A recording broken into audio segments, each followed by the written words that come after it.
Good evening, everyone. Calling me in order at 6 p.m. And I'd like to humbly acknowledge the land in which you live, learn, work, and play. It's Treaty 8 territory, traditional lands of Cree and Dene, and unceded territory of the Métis. For the record, we have Councillor Grandison online. Councillor, just a reminder, leave your camera on for voting purposes. If anyone in attendance wishes to address council on any of the agenda items, please register now with Legislative Services Desk located to my right, as we will be calling on you upon when it's your time to speak. You must register prior to the start of the agenda item to which we are speaking. Registered delegations are permitted up to 5 minutes to speak and must remain on topic. Before we adopt the agenda, is anyone who wishes to serve a notice of motion?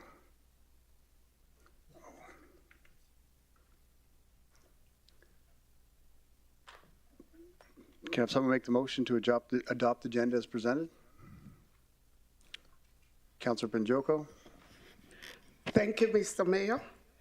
I move that the agenda be adopted as presented. Can I have someone second the motion? Councillor Stroud. Thank you, Mayor Bowman. I second the motion. Are there any amendments to this agenda? Not seeing any. Call for a vote. All in favor? That's carried unanimously. Thank you. Moving on to consent agenda. Does anyone wish to remove any items from the consent agenda? Hearing none, can I have someone make that motion? Councillor Weigel. I move that the recommendations contained in items 4.1, 4.2, 4.3, and 4.4 be approved. Thank you. Can I have someone second that motion? Councillor Stroud. Thank you, Mayor Bowman. I second the motion. And all in favor? That's carried unanimously. Thank you. Next item on the agenda is a proclamation for Family Literacy Day. I understand we have a few members of the Wood Buffalo Regional Library here in the gallery this evening. Welcome. And I want to thank the library for offering important reading programs and supporting our residents' literacy. The proclamation reads as follows: whereas Canadians are aware of the importance of reading and participating in literacy-related activities as a family, and whereas by reading to children and engaging in fun literacy activities, parents are actively keeping their own skills sharp and strengthening family relationships. And whereas it is important to practice for 15 minutes every day by reading together, playing a game, writing a letter, or even following a recipe together as a family. And whereas family literacy helps reinforce the importance of learning with children as a means of building the knowledge necessary for future skills. And whereas literacy-related activities positively affect the language development of children. And whereas Family Literacy Day will celebrate parents and children reading and learning together to become lifelong learners. Now therefore, I, Sandy Bowman, Mayor of the Regional Municipality of Wood Buffalo, do hereby proclaim January 27, 2022 as Family Literacy Day. We'll now move on to the public hearing for bylaw number 22/013, reserve designation removal from lot 4 MR, block 11, plan 79-20314, Anzac. Before declaring public hearing open, I'm going to give a quick overview of the process. I would declare the public hearing open, followed by the introduction of the item by administration and any questions from council. Then we will move into written submissions and hear verbal submissions from any speakers present, followed by questions of council. To conclude, we will hear closing statements when the hearing will be declared closed. So I hereby declare the public hearing open. A public hearing is a legislative process in making a decision on the proposed recommendation. Council can only consider information received through this hearing. As a reminder for council members, is in an effort to be respectful of the public hearing process, it is important that everyone participate for the duration of the hearing. Should you need to leave the chamber during the public hearing, please call for a point of privilege and we can take a brief recess. I'd like to invite Brad McMurdo, Director of Planning and Development, and Brian Armstrong, Manager, Land Administration, to provide an introduction to the statement and an opening statement.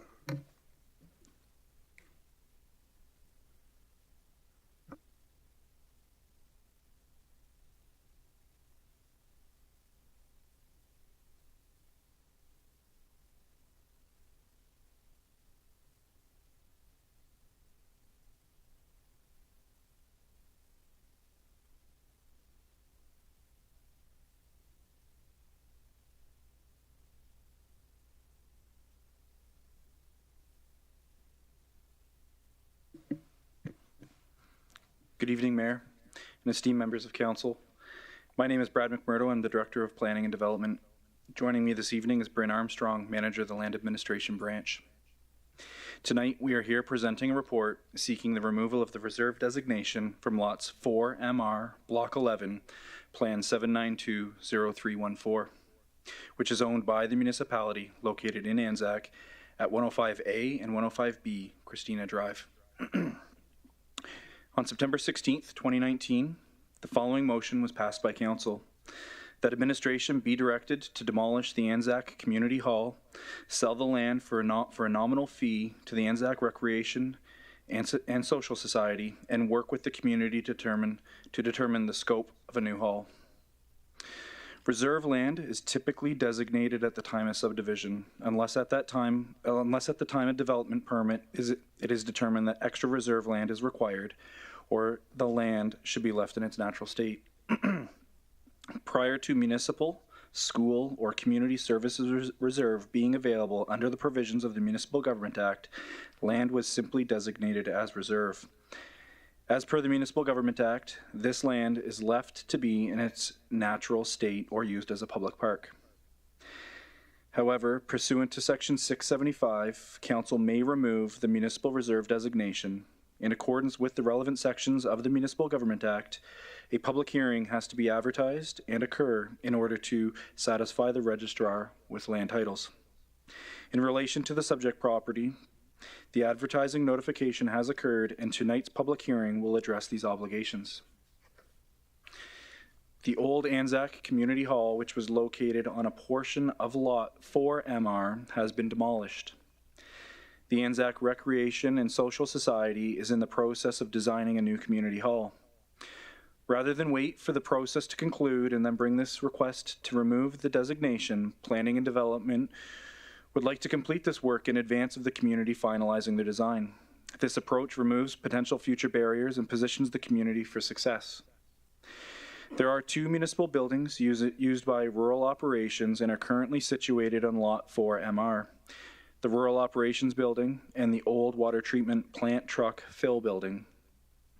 The Old Water Treatment Plant Truck Fill Building is planned to be demolished in 2023. The land it resides on must be retained to facilitate rural operations staff that support the rural area. Once the community has determined their needs and appreciating that the municipality has a need for a portion of the property, next steps would involve subdividing the lot respecting each party's interests. Administration supports the removal of the reserve designation as it allows for the subsequent sale and development of portion Lot 4MR that has already been approved by Council. Thank you. That concludes our presentation. We welcome any questions.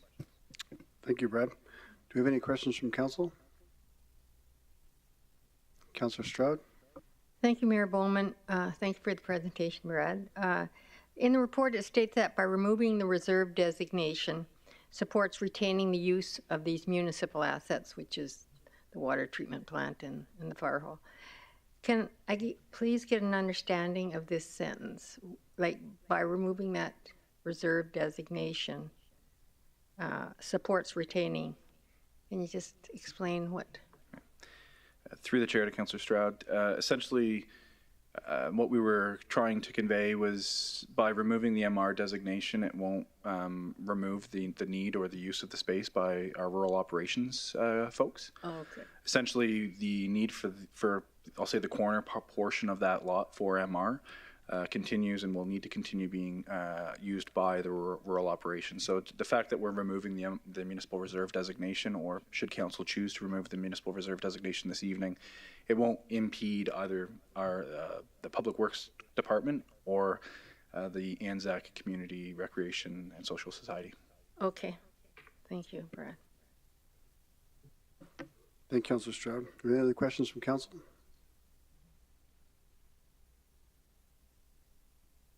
Not seeing any. Thank you, Brad. Thank you. Have we received any written submissions that need to be acknowledged?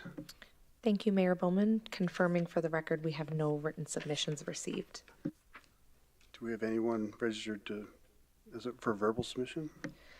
And confirming for the record that we have no registered verbal submissions. Thank you.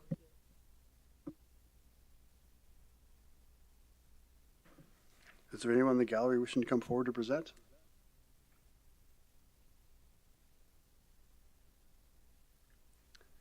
Are there any further questions of council forward to administration?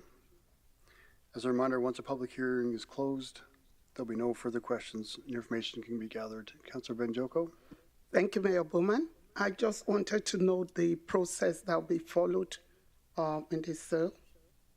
Do we know, or what's the ultimate goal?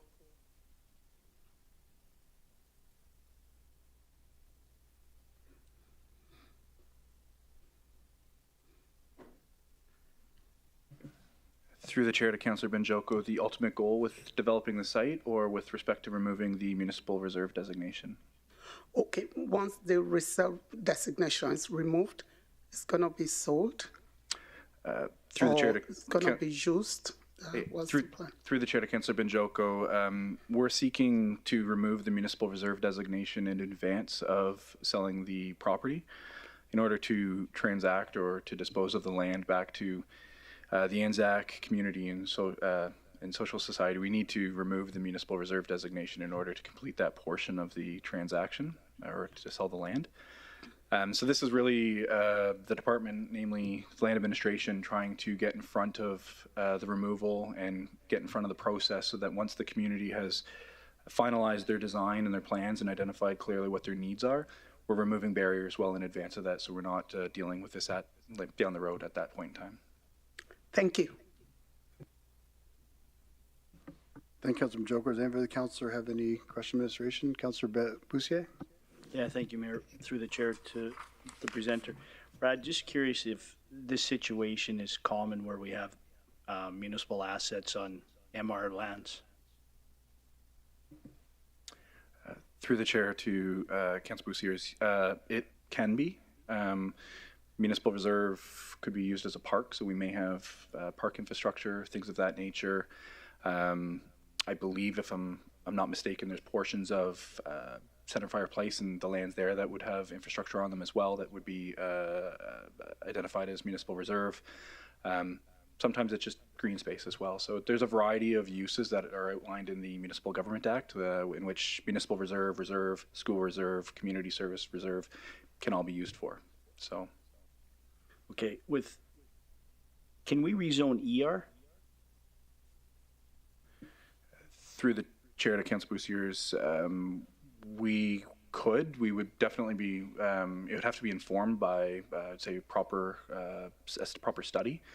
Typically, environmental reserve is, if you're referring to land use district environmental reserve, that is, I'll say identify, it covers lands that are environmentally sensitive, maybe wetlands, maybe slope, maybe a variety of environmentally sensitive or nuanced elements with respect to the lands themselves. Okay, just the last question. I think I know the answer. When we dispose of land like this or sell land for a nominal fee, I'm assuming there's somewhere in the contract where the receiving party can't flip it at a later date for much more?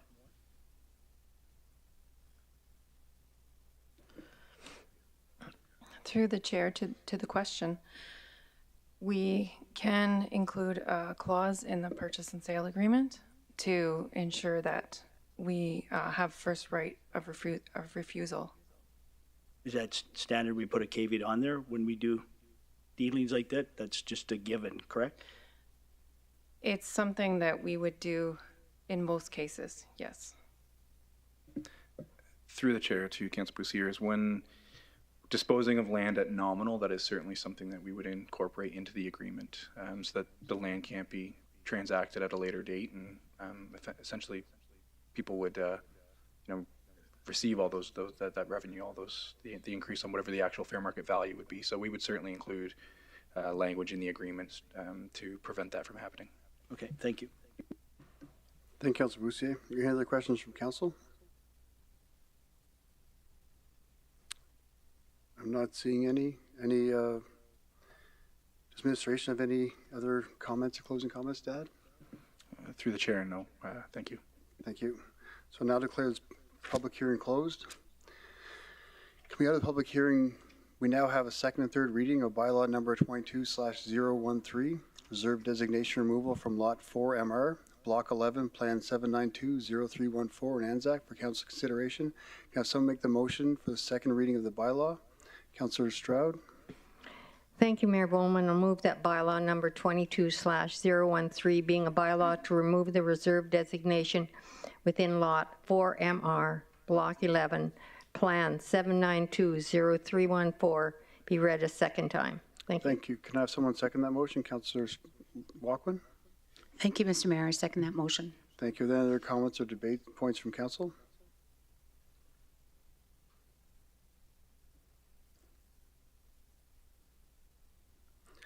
Not seeing any. Call for a vote.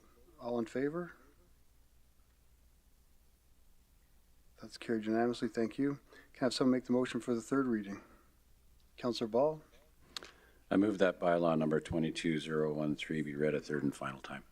Thank you. Can I have someone second that motion? Councillor Stroud. Thank you, Mayor Bowman. I second the motion.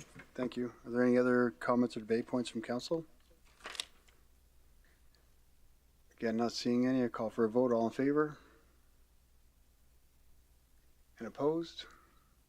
That's carried unanimously. Thank you.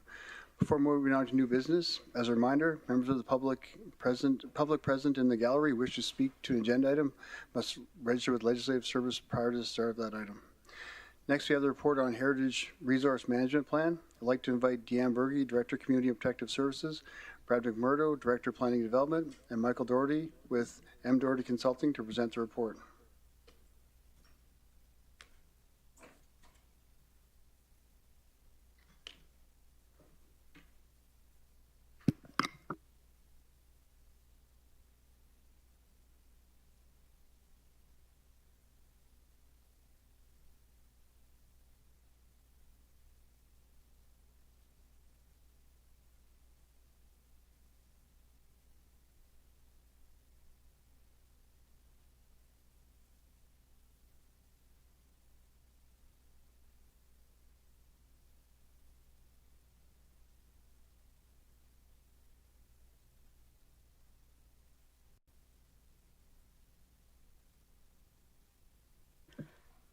Good evening, Mayor and Council. My name is Deanne Berge. I'm the Director of Community and Protective Services.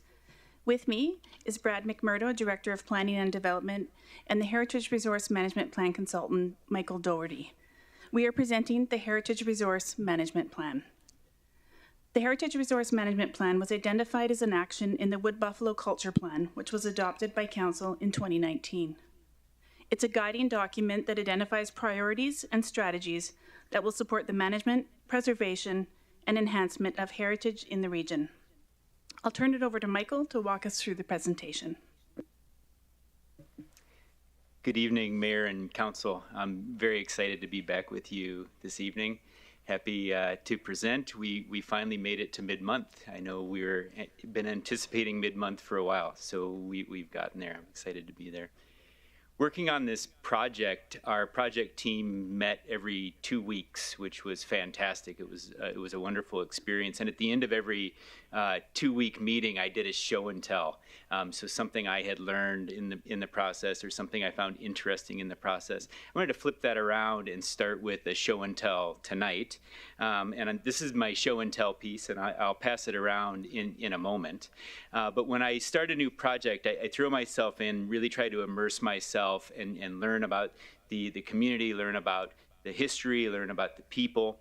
And one of the tools that I use is eBay, which you might sound crazy that I do that, but I follow eBay for anything that might be listed about postcards or photos or books or manuscripts.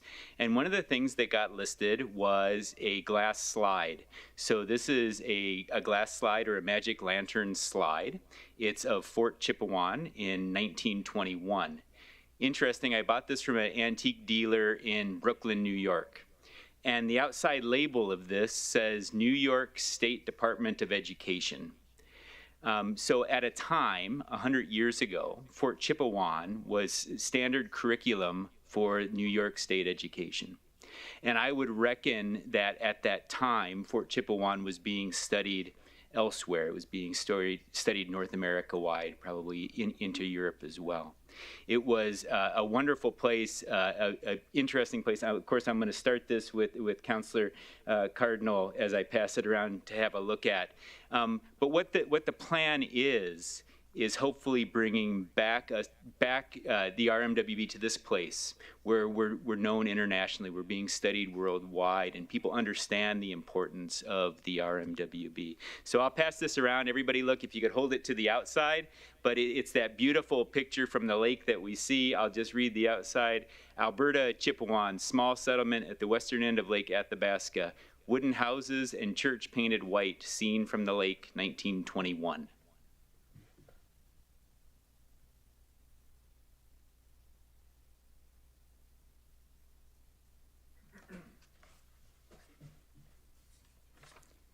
Tonight's presentation, and I've been asked to be brief and quick. I did do a Pachuca once where we had 5 minutes to talk, so I talked really fast. So I've learned to talk really fast, and I'm going to try to do that as best as I can tonight. We'll start with a background about how we got to where we're at, do a Heritage Management 101, talk about the plan's development, talk about significant places in the RMWB. We'll speak a little bit to Heritage at Risk, and then we'll jump into the action plan. The Heritage Management Plan has its origin in the Culture Plan from 2019, which is really great. Many municipalities start out in a deficit position, start out reactive. So typically Heritage Management is launched because something bad has happened, or there's community outcry, or a building comes down, and it's very reactive that municipalities get into. This flips that. So this is a sound municipal practice, identified a need, said RMWB needs a heritage management plan, municipal council and administration move forward and action that item, and that's what brings us to today. What is heritage resource management? Well, simply put, it's heritage stewardship. It's looking after our inheritance and being sure that it's there for the future generations. It comes in 3 stages: identify, understand what's there, evaluate, really dig in deep, and then manage what will be done with these places. 30 years ago, heritage management was a process where an expert was dropped into a community, and that person did some evaluations, and he says, this is important, that's important, and she says, this is what we should do, and that's what we should do. And people began to question that methodology and thought, shouldn't the community be the lead? Shouldn't the community participate more? And it really began to change, where it became community driven. Heritage management at that point really moved towards a community driven methodology. And that's the methodology we take today, and that's the methodology we took with this. So we went in depth into heritage management. We went in depth into community engagement, sorry. And it was a very robust process that lasted a good length of time, and we had great input from our various communities.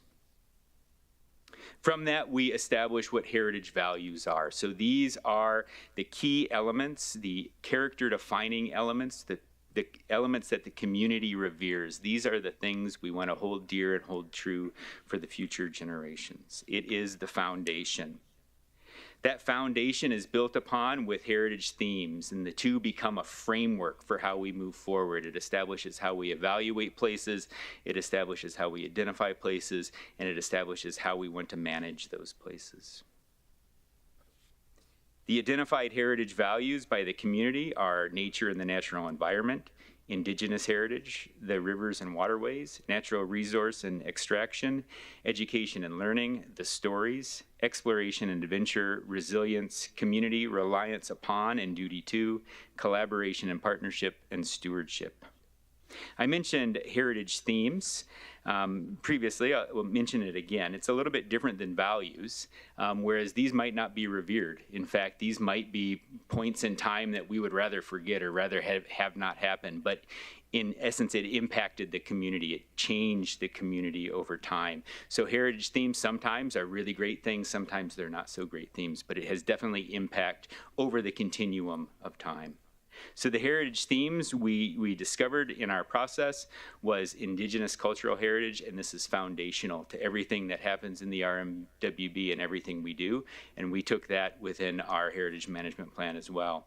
Then the fur trade, natural resources, global economic trade network, Treaty 8, settler colonialism, modes of transportation, in and out migration, natural disaster, the boreal forest, boom-bust cycles, and displacement.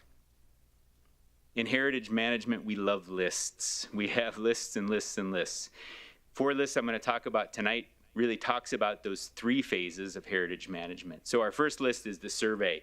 And this is the outside circle. This is really that global area. These are the places that we know, the resources that we've visited. So this is the area that we know is within the Heritage Survey. Bring that in, refine that circle a little bit to places of interest. And it is just what it sounds like. A place of interest is something that piques our interest. This could be something fantastic. Something may have happened here. This is a really interesting place, and that goes on the places of interest. Those outside rings represent the identify. Then we move into the inside ring, inventory. This is evaluate. So these are places that have evaluated highly, that we say these places are significant to the community, to the people of the RMWB. These are significant sites. This is the inheritance that we want to see move forward. And then we have that inner circle, which is the register, and these are the places that we choose to manage, that third phase of heritage management. So these are the places that we're going to manage over time, that we're going to watch and we're going to care for and maintain. In doing this project, we wanted a starting point, a baseline for inventory. So these are the 20 sites that we evaluated and looked at. It started at 70, it reduced to 30, it reduced to 20, and this is where we landed. This is just the starting point. This is not the end list. The end list will grow over time, but this is the starting point for evaluated significant sites in the RMWB. I'm sure you're familiar with many of these, and maybe some will be new to you as well. Heritage at risk. I'm bumping out to that outer circle, the survey. Now, the last survey that was done in the RMWB was done in the 1970s and 80s, and there were about 450 sites that were reviewed at that time. We decided coming in that we needed to try to look at some of these sites, so we went to about half of them, about 200 sites we visited to see if they're still there. That's really what we were looking at. Is it still there? Does it remain? Does it have integrity? Does it look the same? Those sorts of pieces. We looked at 194 sites. 62 were retained, 132 were lost. That gives us a loss rate of 68%. That's a bit of a gut punch. That doesn't feel good. It feels like that's a little stark. The national average is 23% urban, 21% rural. Now, there's compounding reasons why we're there. First reason is we haven't done this work since 1980. So it's been 40 years since the work has been done. So there's natural attrition that occurs over that time. If we had done it more routinely, we'd probably see lower loss rate. We also deal with a lot of natural disaster in the RMWB. So likely natural disaster has taken away a lot of those resources. So there's compounding reasons why we got to that point of heritage loss. How do we curtail heritage risk, or how do we help prevent risk? In North America, the main tools are carrot and the stick. So there's incentives and legislation. The one that's by far the most effective is incentives. And that is across the board in North America, and in particular in Alberta. So what incentives do we have in Alberta for heritage management? Comes through provincial grants, heritage resource management grants, and they are available to that inner circle, those protected sites, those managed sites. Additionally, money is available for research, technical studies, and awareness. So, for example, this project received a heritage grant that helped reduce the cost to the RMWB. It was incentivized by the provincial government to do this work. That brings us to the plan. So a lot of work to get to that planning point, but we went out to the community, we did deep research, we did deep engagement, and we got to the plan. Really excited about the plan, and you'll notice that the 5 priorities are heritage values. So really great that the priorities themselves come directly from the community. And then each one of the action sets under these priorities directly relate to community engagement. So everything that's in the plan comes from the community. Priority number 1 is stewardship, and this is municipal heritage management. This is implementing the plan. This is working with those circles, so doing survey, doing inventory evaluation, doing management practice. This is what involves administration and gets people working together. I want you to note that footnote at the bottom. This is very much a with property owners. So this is doing things with the property owners to ensure sound heritage stewardship. I want to continue the with, but now we're going to go a little more global in our with. So instead of just with property owners, now we're working with communities. So priority 2 is collaboration and partnership, working with communities on how do we evaluate these places correctly, what sort of economic development drivers could there be within these places, and how can we develop gathering places or sticking places within heritage places? How can we leverage our historic resources into more gathering places? Priority number 3 is all about inspiration and participation. It's about active and living heritage. It's looking at raising awareness around heritage. It's embracing Indigenous cultural heritage, and it is uncovering hidden histories. Through our engagement, I had one elder come to me. We were sitting and chatting, and he said, RMWB has such great histories, but so much of it is hidden. And that really resonated with me and stuck with me and got me thinking about hidden histories and how do we bring that back. And it's embodied in that slide a little bit. Maybe not that it's hidden, but just that it's in an antique shop in Brooklyn, and how did it get there, right? So it gets you thinking and gets you motivated to do more around the hidden histories. And that really brings us to stories. Stories are vital to heritage resource management. A place is just a place until it has a story. It's just a pile of sticks and bricks until it has a story. Once it has the story, then it hits the heart. Collect and preserve those stories. We celebrate culture through events and through art, and then we share those stories, and we're promoting passive engagement. And this is what we heard from the community. They like the walking tours. They like online engagement. They like interpretive signage. And that brings us back to the foundation that we spoke to, and this is ongoing heritage-based relationships with Indigenous peoples. It is authentic relationships, it's being mutual advocates for heritage, and it's working together on Indigenous stewardship of historic places, heritage places. And that brings us to the next steps. So what are the next steps in this? You'll note that Section 5 of the plan is an operational guide. Section 5 very much is a template. It's a boilerplate. It's something that needs molding and iteration. It's something that the RMWB tailor makes to fit within the constructs of this place. So we look at developing procedures for continuing heritage work. We look at working with owners on heritage stewardship. We look at developing materials for property owners so they understand what heritage stewardship is and how they can approach heritage stewardship. And then it's moving forward on a few municipal designations that we can do of assets that the municipality owns. And 2 examples I give are Hawkins Hall and King Street Bridge. And with that, I want to say thank you. First, thank you to Mayor and Council for moving forward with this project. This has been, it's a wonderful project for the community. It's been personally a wonderful project for me. I want to say thank you to Mayor and Council. I want to say thank you to the RMWB communities. It's been overwhelming working with the RMWB communities, and I've really cherished so much of my time. And then I want to say a huge thank you to my project team. I really love working. You have what a fantastic cast of crew you guys have to work with here. It has been nothing but a pleasure and a privilege working with the team here.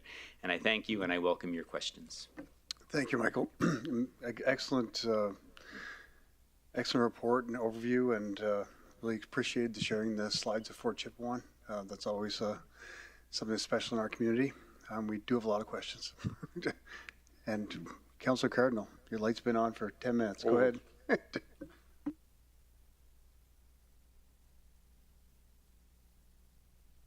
When you, I guess, sorry, thanks for the presentation through the chair sorry for being late, everyone. It's a little rough on the roads, but when you, I guess my question is, when you were working with the communities in Fort Chipewyan, is there like, was it the museum or like, what, like nations? Don't you remember we met with you? Sorry, through the chair for... No, I meet so many people. Sorry if I... Oh, no, it's great. So we did have a one-on-one with Fort Chipewyan Métis. And it was actually a conversation was fantastic because at the time I was offered a boat ride to go to all of these wonderful heritage places. But I was on the ground in Fort Chipewyan a couple of times. So walking, and anytime you're walking with the camera, it begets a lot of questions. So I had a lot of one-on-one conversations with the community in particular.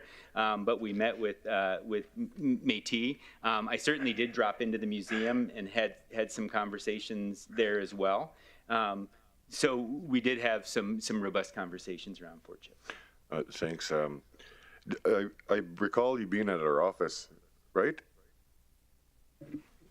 We met virtually, but okay. I was at your office, but you weren't there when I was there. Okay. Shoot. Anyways, I noticed that the list of sites that are possible for protecting heritage. I noticed that Hudson Bay, the monument in Fort Chipewyan, wasn't on there as well. I know that the Anglican.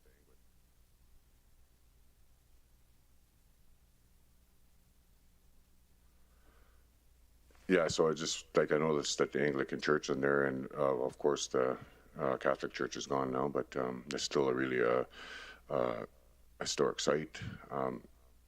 Just, I guess, out of curiosity, why wasn't the monument and the residential school lot through the chair? It is on the list. It's number 9, and it's just listed as Chipewyan 3. And sorry that I didn't define that better, but that is the monument site. Chipewyan 3. Chipewyan 3 is the monument, and that's. I thought that was in Chipewyan Prairie somewhere. No, that's the federal name. Okay. Because technically it was the third Fort Chipewyan that was built. So there were 2 prior to that one, and then that was the third one that was built Chipewyan on that third. site. Okay, I see where you're getting at. Yeah. So Old Fort would be the first one, kind of thing. Yes. Okay. Yeah. Correct. Thanks. I'll think of another question. Thank you, Councilor Cardinal. Go ahead. I'll wait. I'll let somebody else go. Councilor Stroud. Thank you, Mayor Bowman, and through to the presenters.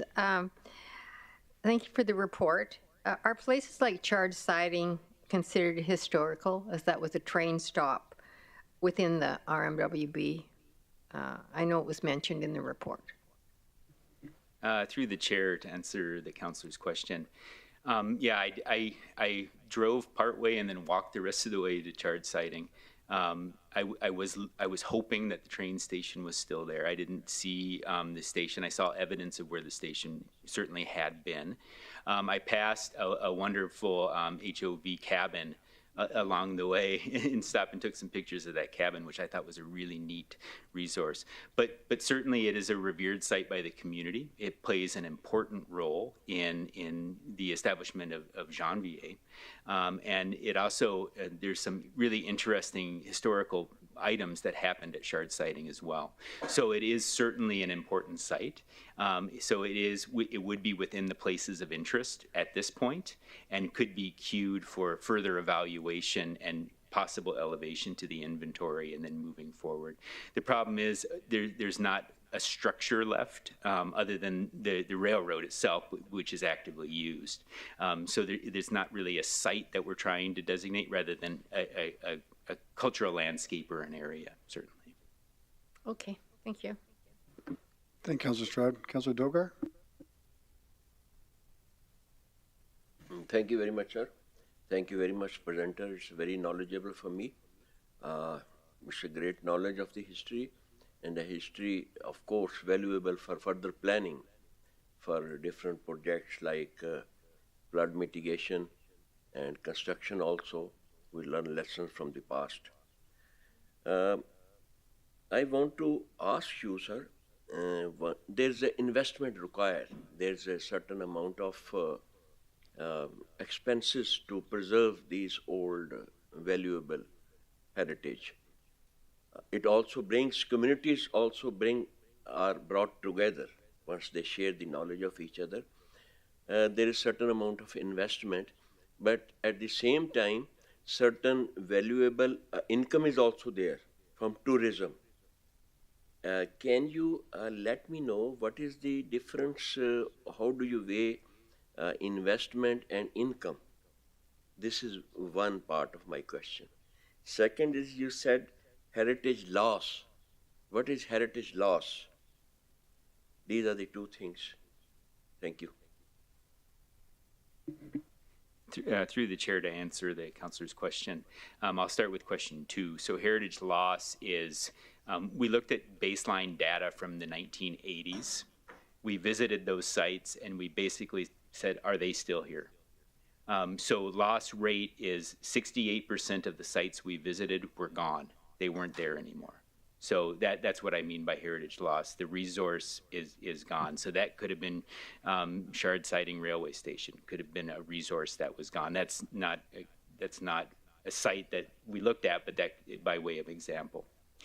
The first question is a little more challenging and something that every private property owner has to tangle with.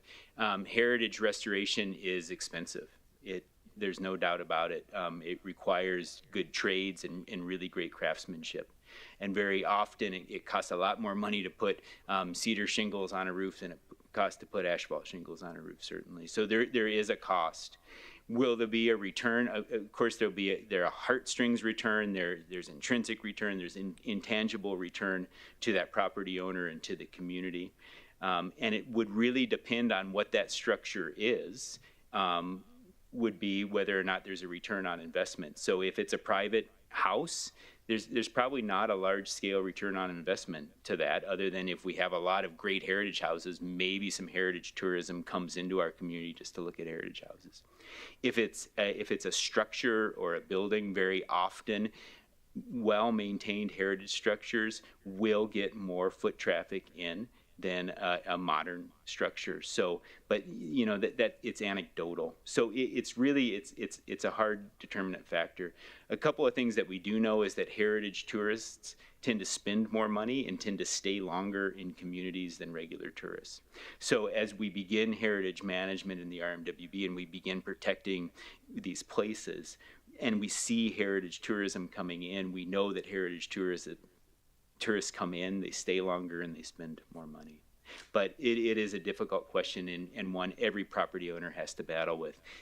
You know, what is the cost here? What's the cost going to be to me financially? And sometimes the cost outweigh, and we can't afford to do that at this time sometimes. Welcome. Thank you, Councilor Dogar. Councilor Boussier. Yeah, thank you, Mayor. Through the chair to Michael, thanks for the presentation. I mean, obviously in 2016, the region obviously had the wildfire and we lost a lot of structures. And how does your team and you treat that then? Is there, obviously you can't go back and rebuild a bunch of places or history that was lost to the fire. So is there something your team can do? Through the chair to answer Councillor's question, ifs and buts, you know, candy and nuts, that it's hard. One of the hardest problems I had, I came and I put feet on the ground in waterways, and I walked around and I saw waterways, a lot of new build, a lot of empty lots. I went home and went on to Google Maps, Google Street View, and they had pre-2016 photos. And boy, did that hit me. It hit hard because you saw the depth of heritage and waterways. You saw all of these great resources. You saw a thriving little community at that time. So it hit hard. There's no undoing that. And we're not suggesting coming back in and reconstructing and rebuilding and remaking that. In fact, that fake heritage is not the way to go. But it is beginning to revere those places that remain. And those places that remain now have so much greater importance to us because we've lost so much, right? So now everything else begins to elevate for us. So it's looking at stewardship of those places. How do we protect those places? And when something like the Beast happens, there might not be a way to protect those places. We might lose those places. And RMWB, that is a heritage theme. It's something from time immemorial that we've dealt with, is natural disaster, fire, and flood. So these things will occur and attrition will happen for our historic resources. Okay. I know that's not a satisfying answer. Thank you. Thank you, Councilor Boussier. Councilor Benjoko. Thank you, Mayor Bowman, and thank you for the presentation. Thank you. I was just wondering if you are locally based or you have your presence here. as a business, and how you would continue to involve local and any strategies for local content, and or handover plans for the region if that's not the case. Through the chair to answer Councillor's question, I live in Airdrie, Alberta, so a bit of a drive. Drove up yesterday. I'm not locally based. I won't speak for everybody's mindset about heritage management because obviously some people will differ with me, but very common. You bring an outsider in because they come in with an unbiased lens. These places are new to them and they don't hold these places in reverence that the community does, and then they learn from the community what places are reverenced. So rather than me putting my particular lens on a community and saying, this is what's important, I come and listen and find out what's important. I in particular, I don't work in the community that I live in. I work outside that community. That's the way my practice operates. Okay. Working in the community, so this now moves over to the team over here. So administration now takes the fore on this, and administration through a heritage advisor, heritage staff person will begin to work with the community on continuing these pieces. So the initial work is done kind of with an insertion, me coming in, being inserted and learning as much as I can and providing a framework that then the team moves forward. Thank you. You're welcome. Yes. Thank you, Councilor Bajoko. Councilor Cardinal? Thanks, Mr. Mayor. Through the chair to, what's your name again? No, I guess 194 places, 62 retained, or 64 retained. Give me an example of one that was one that was retained and one that was lost.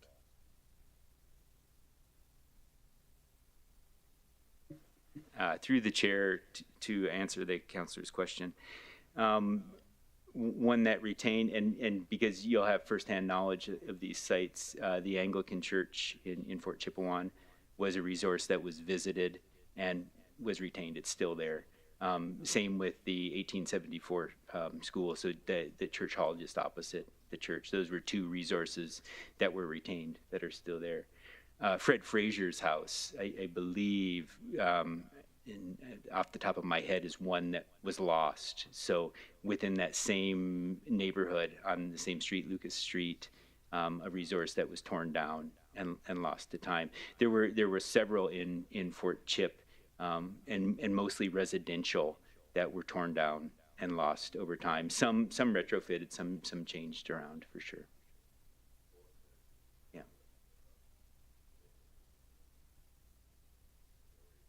Yeah, knocked down, and sometimes for the better. Sometimes change was needed.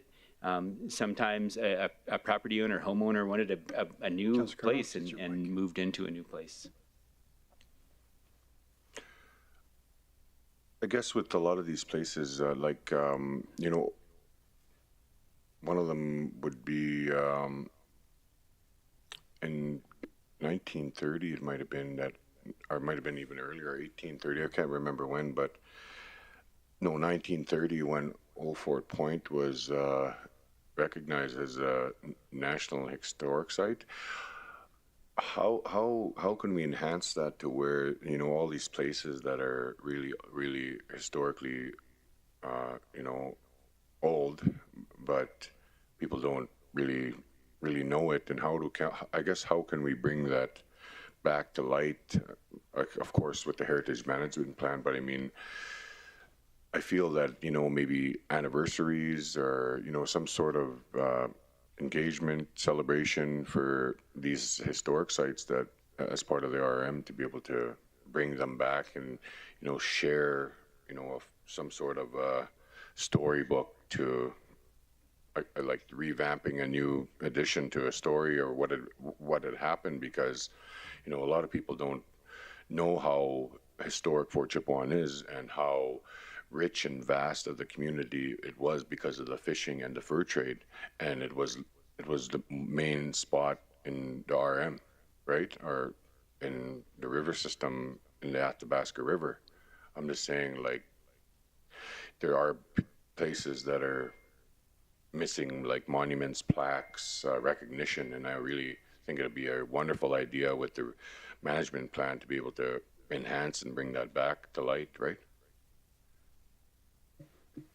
Through the chair, to answer the question, yeah, in particular, those are actual components of the plan. So we're recommending interpretive signage. We're recommending events and celebrations, and those pieces go forward. I didn't make anything site specific. I think that comes out. So this is a beginning. It lays the groundwork, and then we build on it, and we build layers upon it. But contextualizing and recontextualizing and telling those stories and capturing those stories as well, because we're losing them rapidly as people are aging out. We're losing so many stories, but so many stories we need to capture, and we need to tell these stories over time. But I think 1939, you're really close. I think 1939 is when Monument went up at Monument Point in Fort Chipewyan. But I was just referring back to when Old Fort Point in 1930 it was recognized as a historic site. Is what it was, I believe. Yeah. I get that, and I said I came in unbiased, but I almost immediately got biased in Fort Chipewyan because I just fell in love with the place. So once you're there, it's like it's so refreshing. Such a lovely place, such depth of heritage, and such deep appreciation for the place and the people. Thank you. Thank you, Councillor Cardinal. Councillor Ball. Thank you, through the chair, to Mike. I just wanted to, well, honestly, thank you for the very comprehensive report. I'm a bit of a history geek or heritage geek, and that happened when I came here as a young kid working for the city, and I met a guy, it's actually Lance's father. He used to be our city clerk. He used to spend hours just listening to him, and he'd teach me about the heritage of our region. And I think Jerry would be looking down on us right now saying it's about bloody time. So I thank you for that. Thank you, Councillor Ball. Councillor McGrath. Thank you, through the chair. Certainly nice work. Old stuff is always cool. I'm just wondering, is a private property, could that be considered historic? And I know that Pedon's Point means something to a lot of us, especially snowdrifters.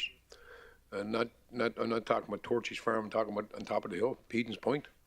I know it's personal property, but maybe through the process, you know, just put it out there. Pedon's Point means a lot to early days. You know, his dad, and then of course the only guy that bring these calves across in the springtime. And I think further on down the river, I'm sure we'll hear from Blair, but I know Mr. Glasky, he's not with us anymore, but I know that there's a few homes along the Clearwater. So I don't know what the fit is in personal property, if it has any place in it. I think it is, because St. John's being the oldest city in North America, I think some of those personal properties are considered landmarks. Through the chair, to answer the councillor's question, absolutely. Private property can be a historic resource, but always working with the private property owner. So really appreciate your reverence for Pedon's Point. I had the wonderful opportunity of spending a couple of days on the water with Torchy. We visited Pedon's Point and then got out and drove around in his Bobcat, or not Bobcat, but little four-wheeler. We went around on the hill there, toured around, and learned so much from him and Mary Jane. It was a wonderful engagement with those two, and learned a lot. But really appreciate your appreciation of Pedon's Point. It means a lot. Right adjacent to Pedon's Point, and maybe Blair will speak to it a bit, but is a site that we call Fort of the Forks, and deep history, deep heritage importance, and also it's on municipal land, so even an easier win, because then we're not dealing in working with private property owners. So because it's municipally owned, it's a quicker path to designation. But not that you can't move with private property owners. In fact, you move with private property owners to designate sites historic. Yeah, I think one time we called that Forest Hills across the Sny. That was when we were starting to gear up for 300,000. We were going to build over there. But anyways, appreciate you working. You know, you're right. We have lots of good staff that do good work. We appreciate it. Thank you. Thank you, Councilor McGrath. Do we have any questions from council? I'm not seeing any. So again, thank you for everything you've done. It's just an amazing report, and it's great to see the history of the community kind of coming to life here. Thank you. Do we have any delegates for this item?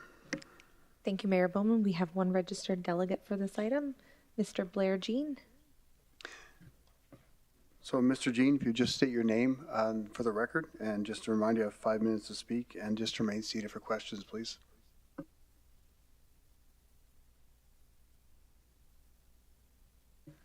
Good evening, Mayor and Council.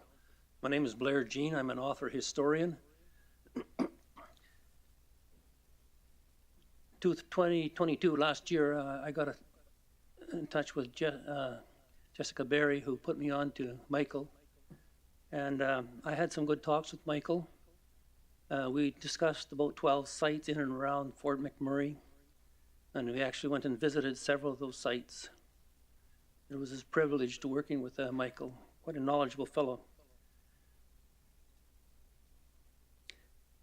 Those sites range in dates from 1787 to 1939.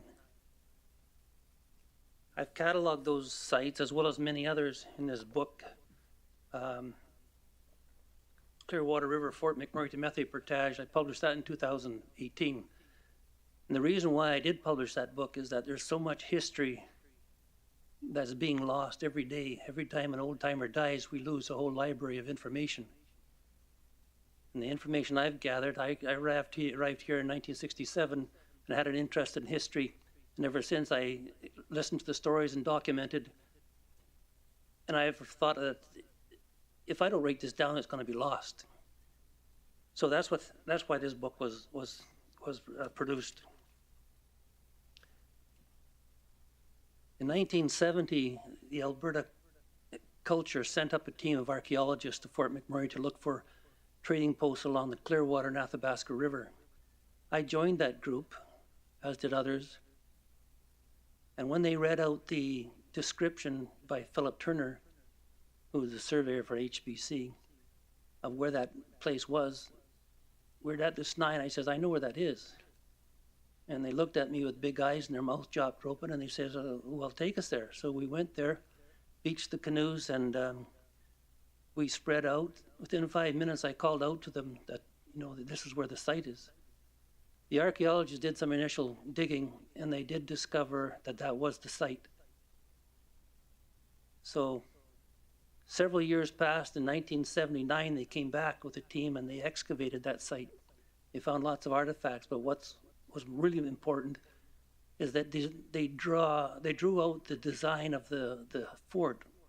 So that is documented as well. We know what that fort looked like. That was 1787 it was built. It was gone about 15 years later, but still that was the first fort. It was put there by fur trader and explorer Peter Pond. That's really the first fort that was in this area, we now call Fort McMurray. It wasn't until years later, in 1870, that Fort McMurray got its name as Fort McMurray. That was the Hudson's Bay, did that.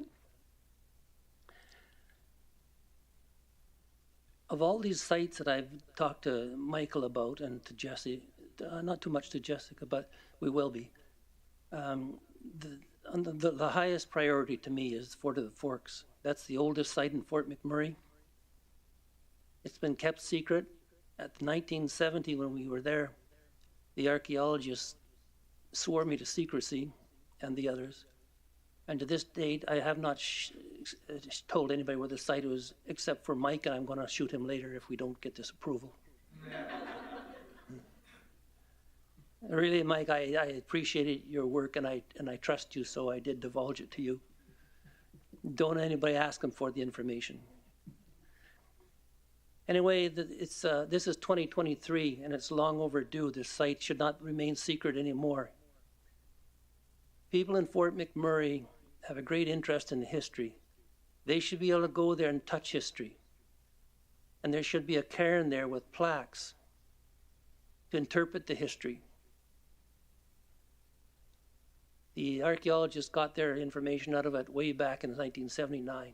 There's no need for that site to be held secret anymore. I want Fort McMurray to learn its history. I would like to work with the municipality of Wood Buffalo to recognize and develop that site.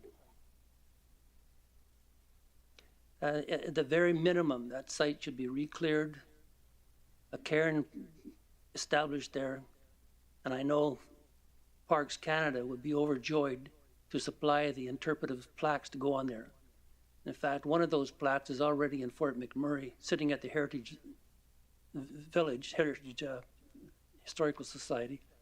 That came off the plaque at the SNI that was built in 1937 at the Peter Pond School, and then moved a little bit, and then it moved again down to the SNI. When the floods came, they knocked over that cairn, but they recovered the plaque. I would like to see that cairn rebuilt on that site with that same plaque, as well as additional plaques for interpretation by Parks Canada. And I would like to work with the municipality to make sure that happens. I think my 5 minutes is up. It is. But I wanted to hear the story. Could I go over 5 minutes? Yeah, I'm sure there's lots of questions, Mr. Jean. I follow you on Facebook quite a bit and read paragraphs and paragraphs of stories and history and the pictures you share, so I very much appreciate that. We have quite a few questions here. Councillor McGrath. Thank you, through the chair. Blair, certainly nice to see you here, and appreciate the value in what you've been sharing with us for a few years. I thought as a kid at Keano College I would have finished you off going through the courses, but you've been good to our community with your sharing of history and knowledge, your guided tours down the river. I'd ask you one thing, and I don't recall the name of it, but I don't see it anywhere on the map, is where the first tar sand from Dr. Clark was melted, and that's the bottom of Abasand. And the only thing left down there is a fire pit where we used to go on Sundays after bear ball. And the fire pit is still there because we never killed it. But I think it's the first actually when they were testing the bitumen. I don't know would you know the name of that site? Am I supposed to say through the chair or through the mayor and through everybody else? We're not stuck on big ones like this, Blair. Keith, you may be talking about Abasand? Yeah, down the bottom. Yeah, down the 30s, yeah. No, Dr. Clark first dealt with his oil sands in the University of Alberta in Edmonton in the basement. And then he developed a bit of a plant, and he shipped it up on the railway. And he got to waterways, and they dragged it over the ice across the river from waterways. There's Mr. Bouzier standing beside you there. He knows the story, I'm sure. But yeah, they set it up there in 1929, and they ran it there. That's where the Clark and Els were doing their separation plant. I appreciate that. So maybe it was the late nights after the oil sands, we thought that was the place. But there's something connected, and I just thought that maybe you could help me out. Well, it was connected for sure, yeah. That's in the 1930s, so a little later on. Okay. Yeah, and Ball was involved there. Yeah. Well, certainly appreciate you sharing your stories, Blair, because there's nothing better than the old stories and what made us who we are today. So appreciate you. Keep up the good work. Thank you. Thanks, Keith. Thank you, Councillor McGrath. Councillor Stroud. Thank you, Mayor Bowman, and through to Blair. Nice to see you, and yes, I also like your Facebook and all the history on there. So I think you explained what you would like to see done on the historical site of the Fort of the Forks. That would be the first, the beginning of our region within that area, correct? And Jane, I think that is the bare minimum there should be more done there, but we don't want to break the bank. But that's where you'd like to see us start. This book is full of heritage historical sites, and that one is the #1 top priority to me. Just my opinion. Yeah. The Fort McMurray people, and of course beyond that, will get the biggest kick for your dollar at that site there. So how long have you been working on the history of Fort McMurray or the region? Pretty much since 1967 when I arrived here, I've been interested in the history, and I documented everything I could hear of the old timers along the Clearwater, and even as far as Fort Chip down the Athabasca. I really like history, and I've been amassed a large library of information.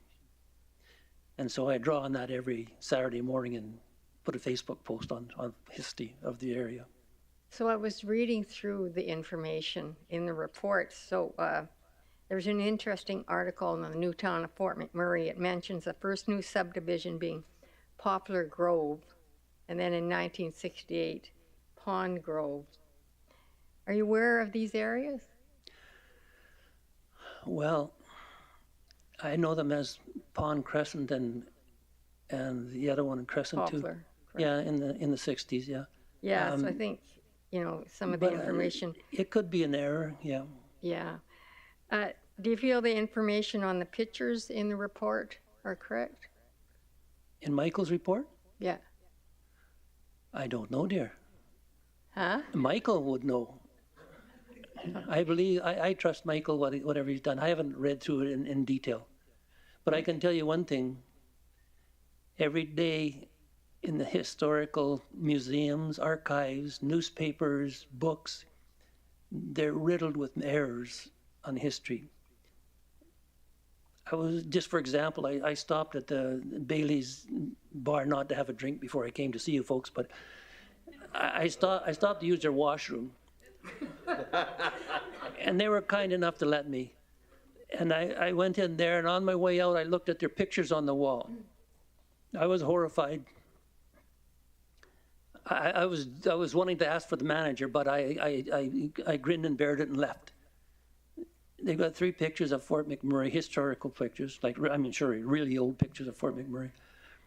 And the first one that caught my eye was, it says, had a picture of old waterways, which is now Draper. And in there it says 1910. Well, I'm sorry, but that's not a picture from 1910. That's a picture from 1922. But I see this every day and it irks me, but I just have to swallow it because I don't like to be a bad person and insult anybody. That's everywhere. We should not make those errors when we get into this management plan going forward. We want to make sure that this information is accurate. You need to get some historians involved to make sure it's accurate.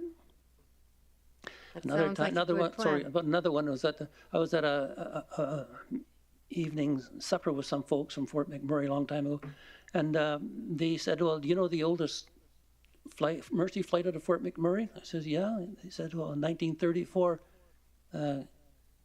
Ken Hill." I says, "No, there's something wrong there." "Oh, no, this was in the newspaper." I said, "In actual fact, I did see it in the newspaper. They had made a mistake. It was 1928. It was George Gloucester." But that's documented. But why didn't these people, and in the Edmonton paper, they said, the historians that are about, they say that it was the first flight was 1934, Mercy flight. Where'd they find those historians? Jane, you're getting me worked up here. You cannot have these errors. You gotta set them straight, Claire. Anyway, my 5 minutes is up, I'm sure. Thank you. Do I have to answer more questions? One more. Lance, I'm glad to see you here tonight. I'm glad I don't have to go through everybody to talk to you folks. We're almost there. Councilor Majoko. Thank you, Mr. Mayor. And it's not a question. I just want to say thank you for coming, and it's a pleasure to get to know you. I studied history for my first degree, so I think I'll be following you from tonight. Thank you. Councillor Banjoko, is that correct? That's correct. You go on Facebook on my site, Blair Jean, author historian. You'll learn lots about Fort McMurray. I will. 1,000 pictures by tomorrow. Pardon? You have 1,000 pictures by tomorrow. Oh. Don't listen to him. Thank you. Thank you, sir. I remember Keith from many, many years ago. Yeah, he tried to give me a hard time, but that's all right. Thank you. Oh, it's off topic. Sorry, Mayor Bowman. Thank you, Mr. Jean. And again, we all appreciate all the work you do. Keep it up. We're all learning from what you've done, your book, your posts on social media. I mean, it's unprecedented, really, for the area we're in. So thank you so much. And we have one more question. Councillor Cardinal. Thanks, Blair. I believe that I've met you before, and for all I know, I have met you a handful of times. But I gave Councillor Banjoko your Facebook page because, of course, I'm a pretty avid reader when it comes to history, and especially your posts. You know, I love the posts about, the plane crashes, and, where you get really in depth with the dog races and the, Canada Post, the way they used to always transport, the mail and just all that kind of stuff. I really, really value that information that you give. And I just wanted to say that, our region is really grateful for your input and your hard work that you put into preserving our history in the region. And I look forward to seeing all your stories, and I really look forward to having you come and visit Fort Chipewyan again. So thank you. I've been there a few times. Henrik, you live in a fascinating area. Fort Chip has more history than anywhere else in Alberta. Lots of history. I could come and live there for several years and trying to absorb it. You're a lucky fellow to live there. Thank you. Any other questions from council? Mr. Bowman? I think we're good. Thank you, Mr. Jean, and come back anytime. You're always welcome here. Can I have someone make the motion? Councillor Ball?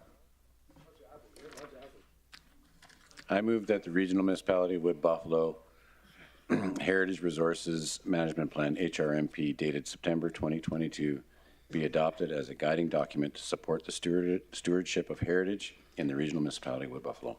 Thank you, Councillor Ball. Can I have someone second that motion? Councillor Banjoko? Thank you, Mr. Mayor. I second the motion. Are there any other further questions or debate points from council?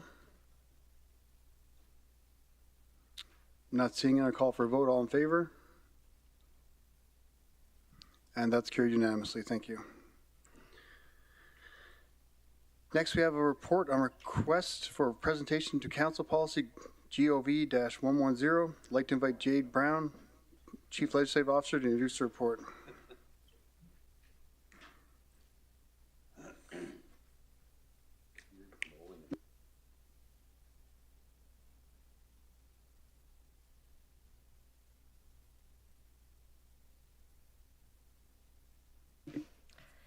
Good evening, Council. For the record, my name is Jade Brown, Chief Legislative Officer.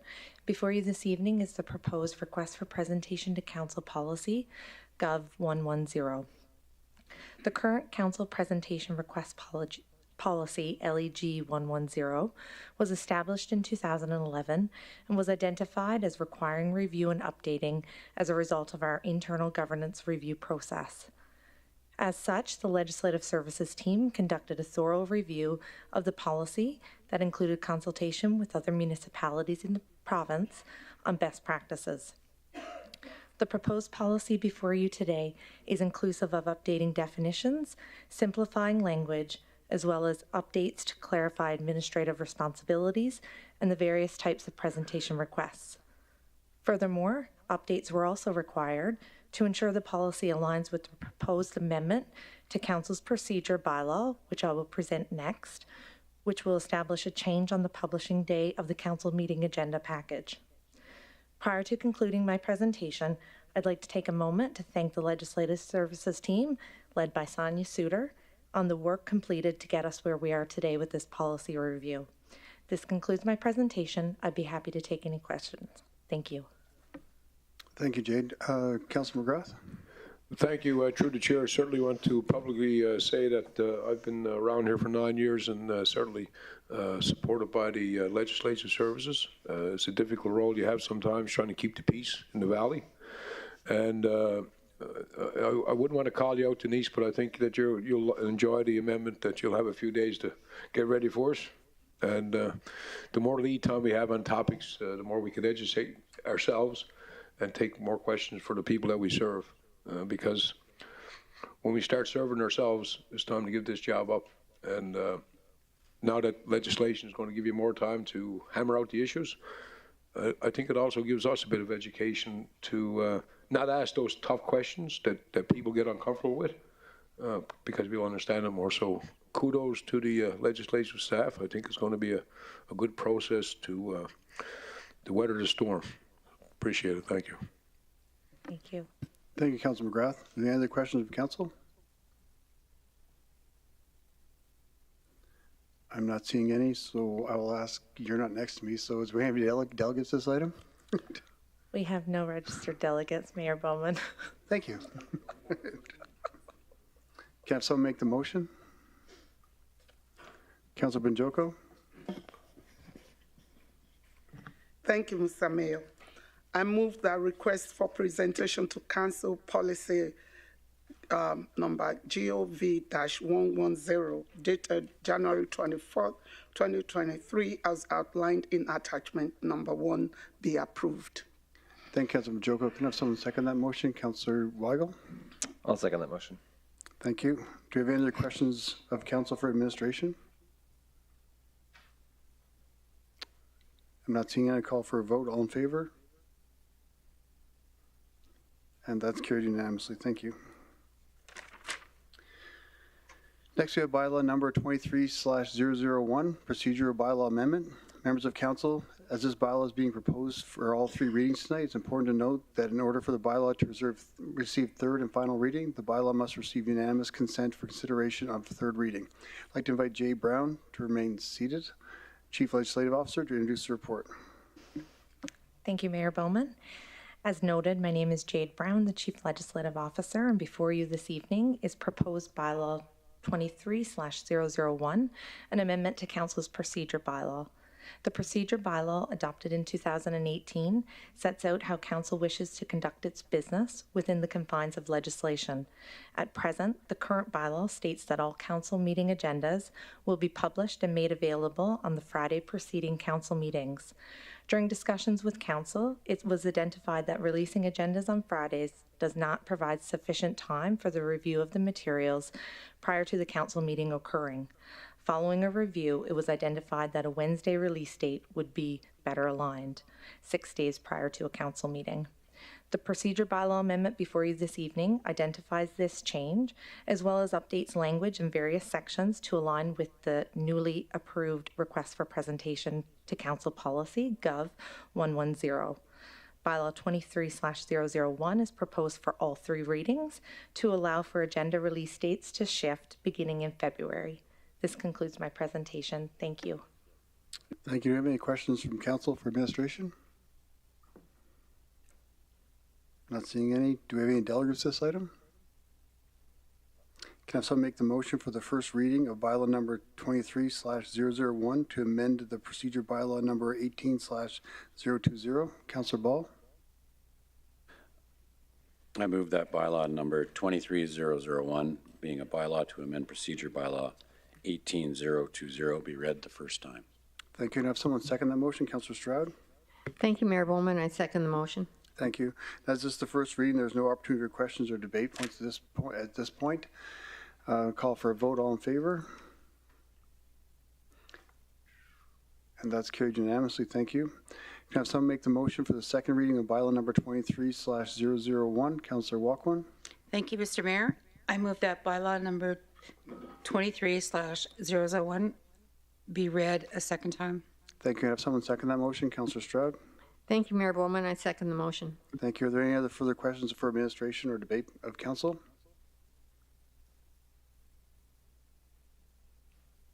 I can't see there's Councilor Grandison's light on. No? Okay, it's on mute. Yeah. I'm not seeing it, so I'll call for a vote. All in favor? Sorry, Councilor McGrath? It's okay. All in favor? And that's carried unanimously. Thank you. As a reminder, consideration of third and final reading of the bylaw has to receive unanimous consent in order to proceed any further. Can I have someone make the motion for consideration of the third reading? Councillor Ball? I move that bylaw number 23001 be considered for third reading. Thank you. Can I have someone second that motion? Councillor Walkman? Thank you, Mr. Mayor. I second that motion. Thank you. Are there any other comments or questions or debate points of council?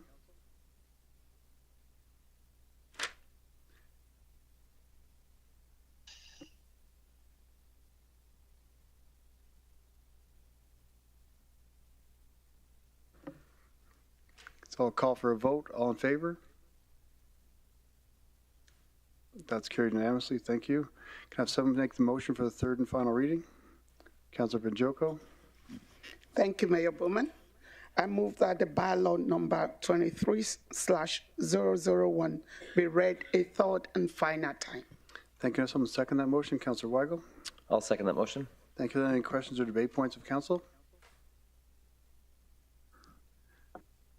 Not seeing it. All in favor?